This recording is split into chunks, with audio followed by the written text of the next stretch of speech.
If you don't take care of you, who will? Nobody's going to care more about your well being than yourself. Not your friends, not your family. They may love you, but I don't think they're going to go that extra mile to make sure that you are good, that your mental health is sharp. No.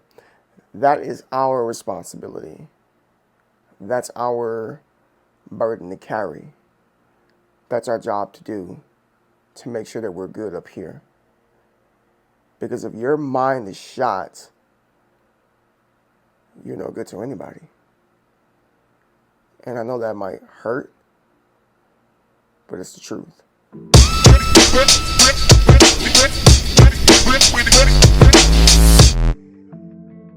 Welcome back over to the channel. I'm Anishel D. This is Anishel Speaks. I want to take a moment to thank all of my subscribers, new and old, for clicking on this video. If you like what you see, please give it a like because it helps me out tremendously with growth. Comment down below because I love to interact with each and every one of you. And lastly, subscribe to the channel. Hit the notification bell so that you get notified for future videos that I upload for you. The conversation of mental health has been something that has been talked about really for the last 5 to 7 years, I'd say. Whether you're on social media or whether you're somewhere in real life, you hear that term mental health. But in all out honesty, what exactly does it mean? Mental health is the capacity of our mind. What are we taking in? A lot of things that have a positive effect on us, a lot of things that are negative, who's in our life, all of these different things affect our mental health. It's no different than your physical health. If you want to have good physical health, you would exercise, you would do cardio, you would eat healthy fruits and vegetables, take vitamins, stuff like that to promote good physical health. But with the mind, it's a little bit different. There's a lot of different steps in which you have to do to get yourself in an adequate position when it comes to having good mental health. In this video, I want to give you 5 different things that you absolutely can control to getting better mental health. Number 1, cut toxic people out of your life. This may actually be one of the hardest things for some people, because some of the toxic people in your life could be family members, best friends from way back when, or even people that you're in a relationship with. Let me ask you a question. Do you care more about your peace, or do you care about salvaging relationships that constantly tear you down? Toxic people, they don't speak life into us. They don't add value to our lives. They don't even see the worth that we bring to the table. These are people that I like to call leeches. They're constantly sucking you dry, taking, and never giving to you. Your cup is going to run low one day because you allow these people into your life. It's going to drain you. For some of you, they drain you financially. For some of you, they drain you of your physical health. And then that right there kind of tips over into other aspects of your life. How you perform at work, how you're able to maintain your healthy relationships. That may actually start to deteriorate because of the toxic people that you have in your life. I hate to refer to people as a cancer, but you kind of got to do what you got to do and amputate these people out of your life. None of us wear a cape. I'm not Superman, you're not Wonder Woman or Batman or anything of the sort. And at some point we have to see the writing on the wall and call things for what they are. Because I know if you're like me, you have a heart for people and you want to see them better. But if they're not adhering to any of the advice that you have to give, then at some point you have to cut them loose. Because if you don't, they're going to wreck you. Number 2, take frequent breaks from social media. Social media has taken the world by storm for nearly the past 20 years, I'd say. And unfortunately, a lot of people look into social media as being the end all be all. But let me remind you of something. Social media is just the highlight reels of life. We should know that as a fact, but there are some people out here who don't view it that way, or who have never been told that. So when they're looking at social media, they're constantly looking at the best parts of people's lives. You're seeing when people are winning, when they just bought that new house, when they just bought that new car, when they just got that new job, and all of these different things that just got into this new relationship. These are all the things that you see, but what you don't see is when they got fired from another job before, or when their ex broke up with them and burnt up all of their clothes, or when somebody actually stole their car. Like, people always want to create this false persona to let people know that they are living the perfect life when no one lives a perfect life. But there are some of you out there who really feed into this, and it can become a really unhealthy thing that you partake in, because you start comparing yourself to the people that you see. You start thinking that you're subpar and that you're not making it in life, and that something must be wrong with you because evidently this person over here has it made and I'm over here still struggling. But in actuality, everybody struggles at some point. I think we all just handle it a little different. And I feel that taking breaks from social media is a must. Whether it's a week, a month, a year, whatever you feel like you need to go ahead and do that. Personally, for me, I like to take anywhere between a week to 3 weeks away from social media from time to time. I usually replace that time period with reading books and other literature, just to expand my mind, instead of just endlessly scrolling on Facebook and Instagram, soaking in content that's probably detrimental to my mental health. Number 3, take up a hobby. A lot of you go to work for 8 to 12 hours. You come home, you shower, you lay on the couch, you watch Netflix, binge watching some show your friend told you about, and then you pass out on the couch and you get back up and you do it again, and you just keep going and going and going and going until you just crash when the weekend comes. And that is essentially your life. We were not put on this earth to work and die. Get up and go do something else besides work. I recommend doing something that brings you joy. If you like basketball, go play basketball. If you love tennis, go find a buddy and go play some tennis. Maybe you're not athletic and you want to play video games. Go hop on your Xbox or your PlayStation or your PC or whatever the case may be. If you're somebody that likes to have your mind stimulated, go find somebody else who feels the same way and play chess. It is very, very important that you do something besides work.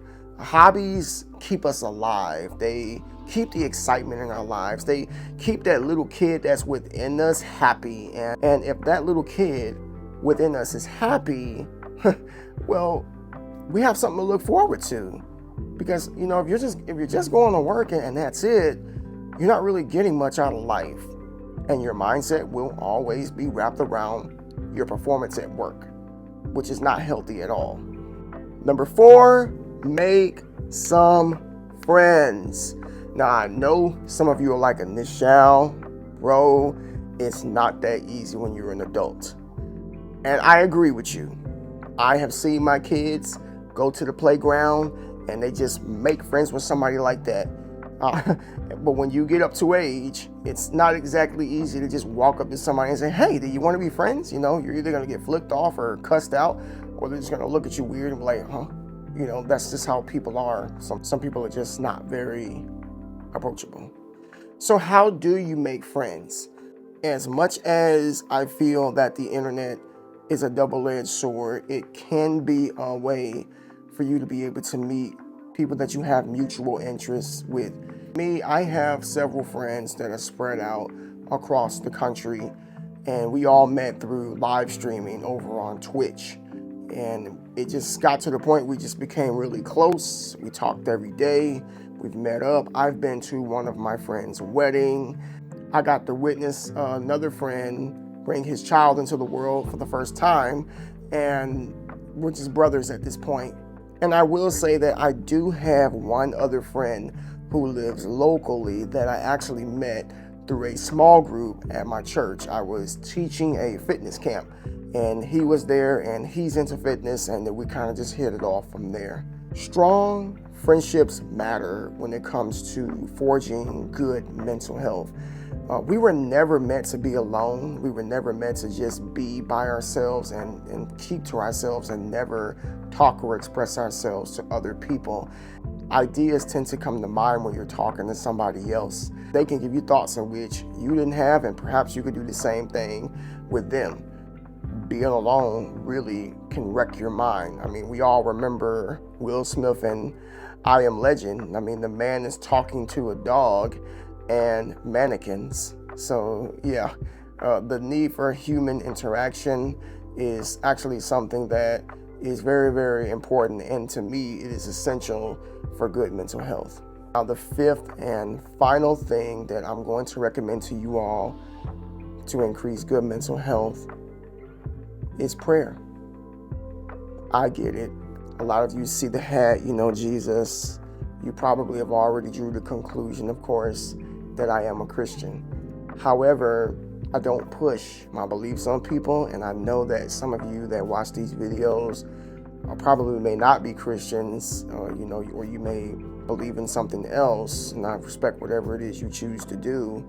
But I know for me, praying has helped me out tremendously. I know that worrying doesn't change anything. The Bible teaches us that worry doesn't add a single stature to your life.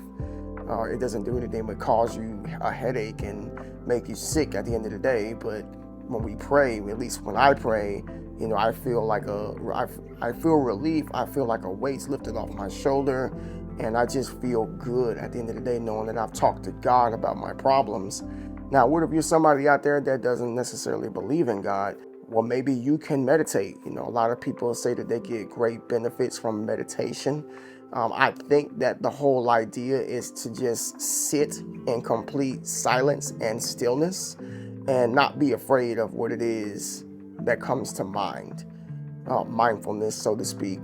A lot of people are scared of their own thoughts. They're afraid of being by themselves. This is why we see so many people when they're out and about having earbuds in their ears or headsets on their ears. It's always some sort of diversion from hearing something that they probably would be afraid of hearing. Maybe it's something that's convicting them of something, I don't know. But I just know that for me, praying, sitting in quiet time has helped me out in so many different ways in my life. I remember watching my grandfather pray when I was a little kid, and I didn't really understand why he was doing it. And then it was explained to me as I got older, like, now this is communication with God right here. Like, if you got a problem, take it to him. If you got something that's worrying you, go take it to him, and you will be fine at the end of the day. And it's true. Like, I don't worry about anything, and it's not that my life is perfect, but I just choose to not worry, and I just choose to take things to him. And once again, you may be somebody who does not believe in God, and that's okay. Just do whatever it is you need to do in silence, and just get away from people, turn your phone off, and enjoy that solitude maybe for about a good 30 minutes or an hour, and then see how you feel right after. As I stated in the beginning of this video, our mental health is so important, but it's also up to us individually to take care of it. Remember, everybody has their own thing going on right now. A lot of people are struggling internally. They're struggling mentally. They're struggling financially. They're struggling spiritually. Like, a lot of people are in pain and they are struggling. And sometimes their struggle is so dire that they really just don't even think to reach out to somebody else to see if they're doing okay. And again, it's no fault to them. Everybody responds differently to the issues that come about in their life. But I say all of that to say this, that you need to take care of yourself. A person whose mental health is trash is no good to anybody. You cannot contribute to society. You won't be able to function. You won't be able to plan. You'll end up just cowering away in a corner somewhere because you're broken. If you're somebody out there that's suffering from severe depression and mental health issues, and you've tried all of the things in which I've suggested, I recommend going to seek professional help from a therapist or a psychiatrist to potentially help you get out of that dark place. All right. That's going to do it for this video. Once again, if you enjoyed it, give it a thumbs up. If you felt like it was informative and it helped you out, comment down below what do you do to help your mental health, and subscribe to the channel if you are new and hit the notification bell. I am Initial D. This is Initial Speaks. I'll see you all in the next video. Peace.